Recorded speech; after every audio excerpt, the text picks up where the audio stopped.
Bueno, vamos a platicar, doctor Jorge Vídker, muchas gracias por venir. Gracias. Estamos felices de presentar estos dos tomos. ¿De cuál quieren platicar primero? No, el de la Constitución. Perfecto, vamos a platicar de este. Sí. Este es su casa. Platíquenos, por favor, doctor. Bueno, con ocasión de los 100 años que cumple nuestra Constitución, el 4 de febrero, todas las instituciones prácticamente rindieron homenaje a esto. Entonces, el libro trata de hacer un rescate de los elementos fundamentales que dieron vida a la Constitución y yo diría evaluar qué ha pasado con estos 100 años y cómo está hoy día nuestra Constitución.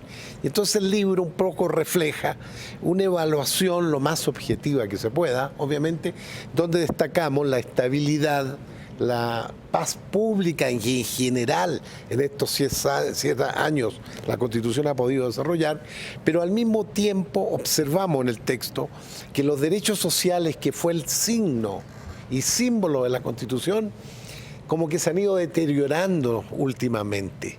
Y entonces estos derechos sociales que tienen que ver con, yo dijera, la alimentación, la vivienda, la educación, la cultura. Y algo bien importante, uno de los artículos clave de la Constitución es el 123, que tiene que ver con el derecho al trabajo, cuestión que, como hemos observado, plantea elementos de cierta precariedad. Entonces el texto resume un poco, yo dijera, lo positivo y no tan positivo que ha tenido nuestra Constitución en estos 100 años, y se trata de, a las nuevas generaciones, indicarle que fue señera en el mundo nuestra Constitución, en el campo de los derechos sociales, pero que creo que últimamente, digamos, ha ido disminuyendo la importancia de los derechos sociales. Doctor, eso es lo que decimos. ¿Es una constitución liberal? Una constitución que aspira y el espíritu es la libertad.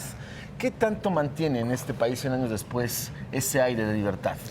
Yo dijera que sí, o sea, es democrática, liberal, no cabe la menor duda, pero a lo que voy es que se incorpora señeramente los derechos sociales. Y ese fue el sello de la Constitución.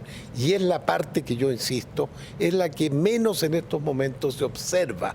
Y el acento se ha puesto, obviamente, en la parte del pluralismo democrático, que eso es innegable, la estabilidad, la gobernabilidad, son elementos que la Constitución nos ha podido dar, con el sello, yo dijera, de una especie de liberalismo cargado más al individualismo que a lo social, no obstante que la Constitución es más social que liberal en su espíritu. Bueno, aparte en el momento en el que nace nuestra Constitución, un poquito después de la mitad de la Revolución Mexicana.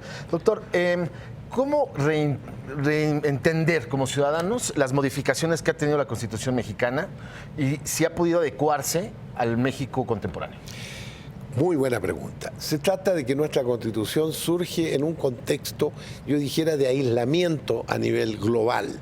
Sucede que en los últimos 30 años, con el proceso de la globalización, la Constitución ha tenido que adaptarse y abrirse al mundo, ¿sí?, con más de 600 reformas para insertar las corrientes de la globalidad en nuestro sistema económico. Pero obviamente que hay que reconocer que estamos frente a elementos asimétricos. Por un lado, la presencia de la globalidad y los tratados de libre comercio, más hoy día con una crisis coyuntural del libre comercio, ¿sí?, y la factura de contenido social de nuestra Constitución.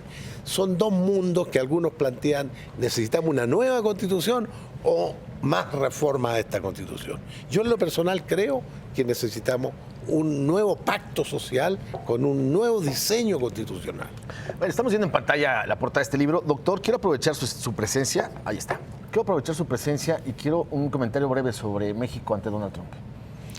Bueno, está difícil hacer un pronóstico porque se trata de un personaje absolutamente inédito en la historia contemporánea, diría yo, y en la historia comparada. Bueno, independientemente de eso, yo pienso que la llamada de atención que implica para nuestro país este cambio tan radical de política que está planteando el presidente de los Estados Unidos que nos tiene que llamar, yo pienso, como el proverbio chino dice, de todos los factores negativos siempre hay que buscar algún elemento positivo. Yo diría que en este contexto, siendo obviamente negativo para el país, pero ¿qué le vamos a hacer? Son factores que no controlamos nosotros, de tal suerte que yo pienso que la parte positiva tendría que ser hacer una reflexión sobre nuestro país, nuestro mercado interno, nuestros recursos, nuestra gente, que en una especie de zona de confort se les mandaba ya, ¿no es cierto? Y era una responsabilidad nuestra. Totalmente de tal de suerte que eso yo pienso que es una llamada al orden y tenemos que ponernos las pilas los mexicanos. Doctor, le deseo mucha suerte con este libro, que se venda mucho, ahí está, en pantalla. Gracias por venir, doctor Jorge Agradezco Vilca. mucho la invitación. Bueno, quédense con Lucero Álvarez aquí en el Financiero Bloomberg. Nos vemos al ratito a las 6:45 de la tarde con el último expreso doble de la semana.